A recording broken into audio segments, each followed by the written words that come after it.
5 spoon, cornflour மாவு ஒரு 1.5 spoon, அதுக்கப்புறம் பட்டை, கிராம்பு, ஏலக்காய், அது கரம் மசாலா தூள், பட்டை, கிராம்பு, ஏலக்காயினுடைய பவுடர், இது எல்லாமே மிக்ஸ் ஆகி நம்மளுக்கு வந்து கவாப் மசாலா தூள்னு கடையில் கிடைக்குது. இப்போ அதையும் நம்ம சேர்த்துக்கிறோம். கிறிஸ்பிக்கு தான் நம்ம ஒரு 1.5 ஸ்பூன் அரிசி மாவு சேர்த்துக்கிறோம். இதில் வந்து ஒரு ஆப்பு எலுமிச்சை பழத்தை பிழிஞ்சு விட்டுக்கலாம்.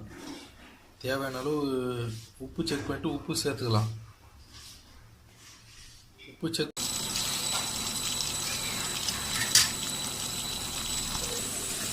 பீஃபும் மசாலாவும் ஒரு 5 மணி நேரம் ஊறி இருக்குது.